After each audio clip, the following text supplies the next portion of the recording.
광양의 한 아파트에서 세입자들이 신탁 사기 피해를 호소하고 있습니다.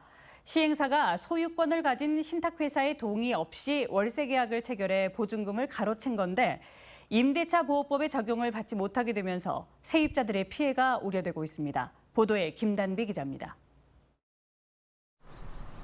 2022년 준공된 광양시 옥곡면의 한 소형 아파트입니다. 1년 전 이 아파트에 월세로 들어온 세입자는 보증금 1,500만 원을 날릴 처지가 됐습니다. 월세 3개월치를 보증금에서 삭감하는 조건으로 계약 기간보다 일찍 퇴거하기로 했는데 이사한 지 2달이 넘게 보증금을 받지 못하고 있습니다. 3개월치 월세 삭감하고 나가겠습니다.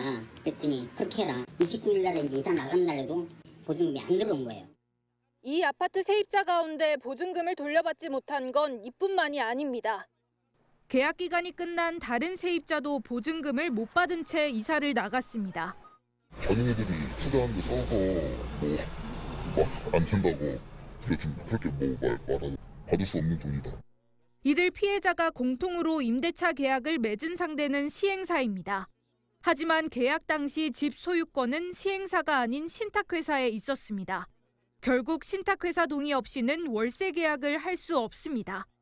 하지만 피해자들은 계약서 어디에도 신탁회사의 동의를 뜻하는 서명을 찾아볼 수 없다며 시행사가 이를 속이고 보증금을 가로챘다고 말합니다.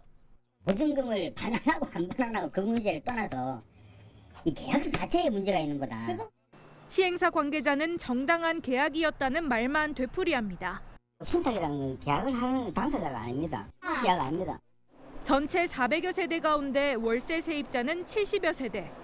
피해자 중 한 명은 시행사 관계자를 경찰에 사기 혐의로 고소했고 경찰도 수사에 착수했습니다.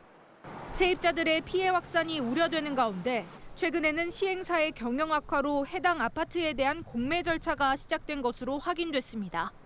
MBC 뉴스 김담희입니다. 언제 어디서나 내 손 안의 뉴스. 광주 MBC 뉴스 유튜브 구독으로 함께하세요.